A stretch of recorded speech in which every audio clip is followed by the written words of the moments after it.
Hello, ẹ kú, a kú ìsinmi ẹ̀ ní ẹ̀yìn èèyàn wa. Ẹ ṣé gan, a ṣe ọ̀pọ̀lọpọ̀ ẹ̀ láyé. Nǹkan tí mo mú wá fún yín ní wákàtí yìí, mo fẹ́ kí gbogbo wa ká tẹ́tí bẹ̀lẹ̀ jẹ́ ká dẹ̀ mọ̀ nǹkan tá máa fi sínú comment section. Wọ́n ní bàbá kan wà tó jẹ́ pé wọ́n ń pè ní chief imam ní látògbómọ̀ṣọ́. Mo rí gbogbo rubbish tó ń sọ jáde because mo bá yá ń sìn wọ́n á sọ wípé wọ́n hate ẹ̀sìn kan, wọ́n like ẹ̀sìn kan. Nígbà tó jẹ́ pé gbogbo wa pátápátá ni Ọlọ́run dá sí ilé ayé àwọn ọmọ Ọlọ́run. Torí Bíbélì sọ fún ní gbogbo èèyàn ló ṣà ti ṣẹ̀ tán sì ti kùnà ògo Ọlọ́run. Torí ẹ̀ ni gbogbo Ọlọ́run fi fún wa ní àǹfààní láti lè yan ìtafẹ́ nínú Bíbélì àti nínú Kùránù. Èmi ò ka Kùránù, èmi ò dẹ̀ ìwọ̀nba Bíbélì tèmi gan mọ̀ pa ẹ̀. Òun ni pé ká wádìí ohun gbogbo dájú ká wádìí ìtójú òtítọ́ mú. Bàbá chief imam látògbómọ̀ṣọ́ tó ń sọ wípé àwọn ti dá pé sharia no sharia. Mi ò understand ẹ̀. Láti ìgbà tí mo ti délé ayé, àwọn sharia tá a gbọ́ pé wọ́n ṣe sharia tó ń sọ wípé Ọlọ́run má jẹ́. Àwọn kan sọ wípé àwùsù bí láì. Àwùsù bí láì nínú àwọn ọ̀rẹ́ mi. Wọ́n ní àwùsù bí láì pé Ọlọ́run tí ẹni jẹ́ kéèyàn bá wọn ṣe irú ẹ̀sìn bẹ́ẹ̀ yẹn. Ẹ̀sìn tó jẹ́ pé wáyé tí ṣẹ̀ ni o. Bó jẹ́ ìka tó ṣẹ̀ ni wọ́n máa kọ́ tẹ̀. Tẹ́ bá rí gbogbo àwọn àlùmájèrí tán máa dá lápá tán máa dá lẹ́sẹ̀ tí gbogbo wọn máa wá sí Kétu ńbẹ̀, wọ́n máa kún bẹ́ẹ̀ bí bá gbogbo everywhere all angle ní gbogbo Nàìjíríà. Kò sí ibi tán sí. Ìgbà kan náà sọ wípé wọ́n fẹ́ káwọn tó ń tọrọ owó tó wà ní Abuja tí Wike sọ wípé kán palẹ̀ gbogbo wọn mọ́. Wọ́n sọ yẹn ní bí 2-3 weeks ago tán sọ wípé Wike tún fẹ́ gbé ìṣe ẹ̀ dé. Èwo tún ni àwọn ẹni ẹlẹ́ni tán tún wá jíjẹ mímu tán lápá tán lẹ́sẹ̀.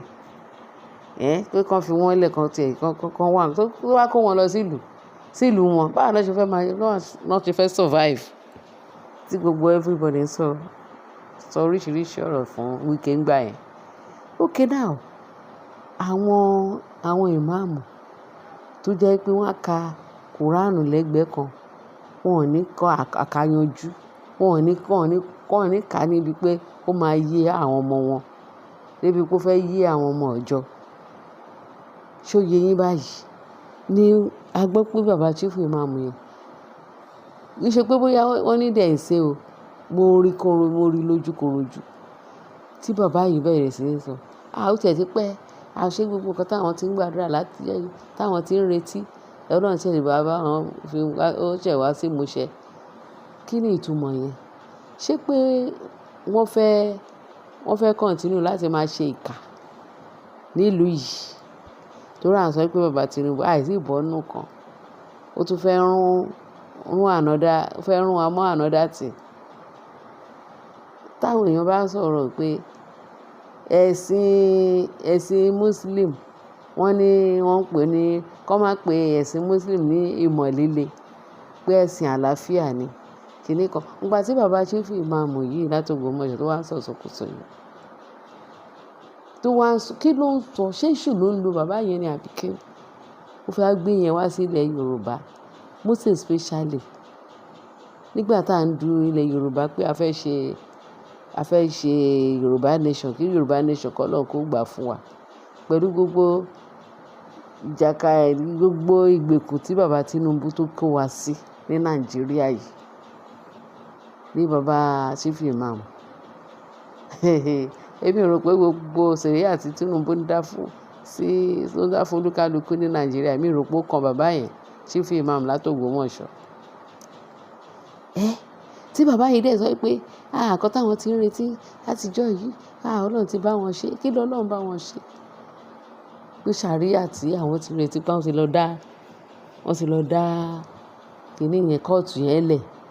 Court ní Ògbómọ̀ṣọ́, àwọn ti ní ilé ẹjọ́ tó máa dá sẹ̀ríà fáwọn àwọn tó bá ṣe kíní, àwọn oní sharia. Àwọn wo ló fẹ́ bá wọn ṣe sharia yìí? Ṣáwọn Yorùbá? Ṣáwọn ọmọ Nàìjíríà? Ṣùgbọ́n àwọn Hausa la gbọ́ pé wọ́n ń ṣe gbogbo kíní yẹn tó ń sọ pé àwọn ọ̀rẹ́ mi á ní àwùsù bí láì pé Ọlọ́run tí ẹ̀ ní jẹ́ ká ti ẹ̀ rí ní west wa yìí níbí báyìí. Páwọn Haúsá yẹn náà máa ń ṣe oríṣiríṣi yàmàyàmà gbogbo ẹ̀. Torí ẹ̀ náà ṣe gé gbogbo àwọn ọmọ wọn lọ́wọ́ tán, gé wọn lẹ́sẹ̀ tí gbogbo ara wọn rí kókó tó ń tọrọ owó káàkiri. Àwọn tẹ́ ẹ̀ ń rí yẹn kì í ṣe pé bóyá àìsàn ló ń ṣe wọ́n o. Àìsàn kan kò ṣe wọ́n. Wọ́n gé wọn lápá because of àwọn rádaràda ẹ̀sìn tó ń sọ pé wọ́n ń sìn. Nígbà táwọn kìíní bá dá sí, àwọn kan bá dá sí tó ń sọ pé nǹkan tó ń ṣe ò dáa. Ìgbà yẹn náà máa sọ pé abọ̀rìṣà ni wọ́n o, àwọn oníṣẹ̀ṣe ni wọ́n o, àwọn oníkíní kan náà ni wọ́n o. Ṣé irú eré ìwà bọ́ sí láti máa sọ wípé àwọn fẹ́ ṣe ṣàríà, wọ́n fẹ́ dá ṣàríà sílẹ̀ Yorùbá? Ó máa ga ojú máa gbà mí tì o. Èṣù máa ń dọdẹ, èṣù máa ń lo àwọn kan. Nígbà tó ń sọ pé kán jẹ èkuru kó tán láwo, wọ́n tún gbọ́n owó ẹ̀ sí inú àwo. Nílùú tó lọ́ba tó níjòyè. Ṣé gbogbo ẹ̀yin àgbààgbà Yorùbá ẹ dẹ̀ máa wò wọ́n ràn? Ẹ máa wo bàbá yìí. Ẹ jẹ́ kí gbogbo wa pariwo síta fún bàbá Chief Imam yìí tó fẹ́ dà lóru. A sọ pé kí bàbá Tinubu kọ́lọ́n kó sínú.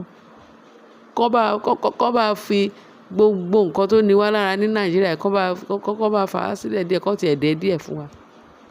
Kọ́ fa owó epo sẹ́yìn, kọ́ jẹ́ kí gbogbo nǹkan kó rọrùn fún wa.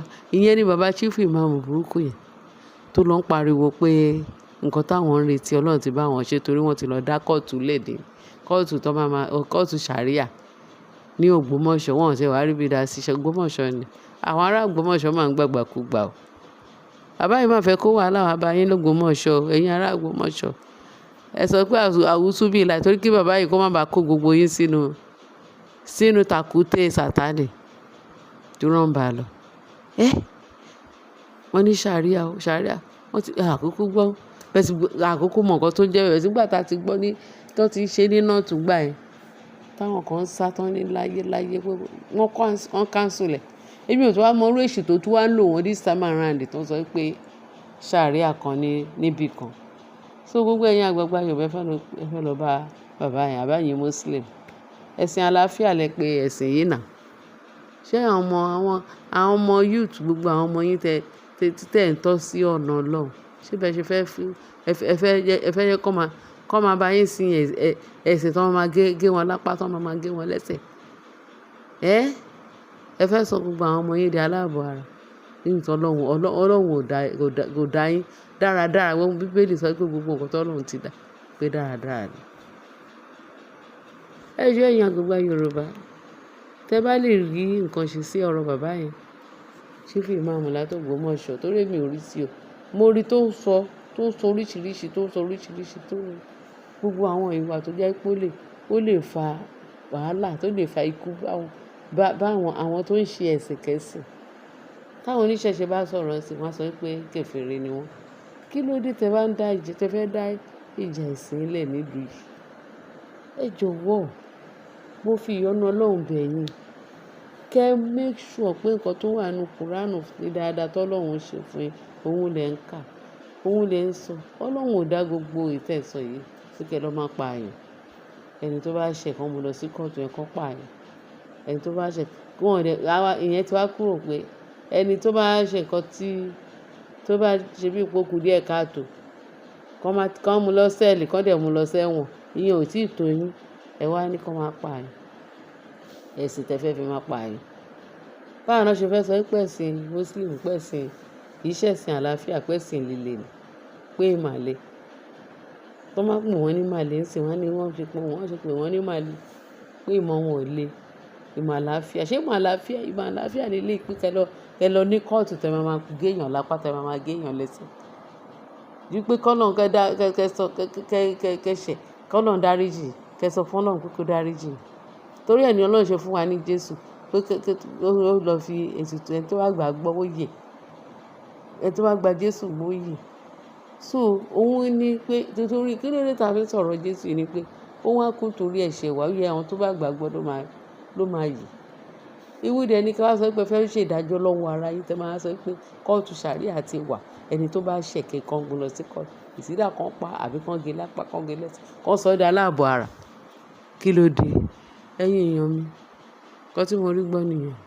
Tí mo rí nínú screen, nínú íńtánẹ́ẹ̀tì tí chief imam látọ̀ Ògbómọ̀ṣọ́ tó sọ oríṣiríṣi pọ́nà tí bá wọn ṣe àwọn ti lọ dá kóòtù sẹ̀ríà ní ìsìnkìnnì. Ẹ pariwo bàbá burú bàbá jákujàku yìí tó pariwo pé ṣàríà kan ti dá kínní. Ẹ pariwo ọmọ jẹ́ kí gbogbo wa túyáyá ká pariwo. Kán paná gbogbo iṣẹ́ ibi tán fẹ́ ṣe. Kán paná ẹ̀ kọ́lọ́run kó bá wa paná ẹ̀. Ẹ̀yin èèyàn wa, ẹ ṣé tẹ́ fi ń tẹ́tí sí wa, ẹ bá wa share, kẹ bá wa subscribe, kẹ dẹ̀ bá wa like. Èyí tó bá dé kù ẹ jọ̀ọ́ ẹ bá wa fi kún comment section torí mi ì rí irú eléyìí.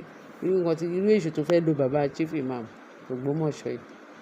Ẹ ṣeun, kẹ bá wa dá sí. Ẹ ṣé tẹ́ fi ń tẹ́tí sí wa báyìí.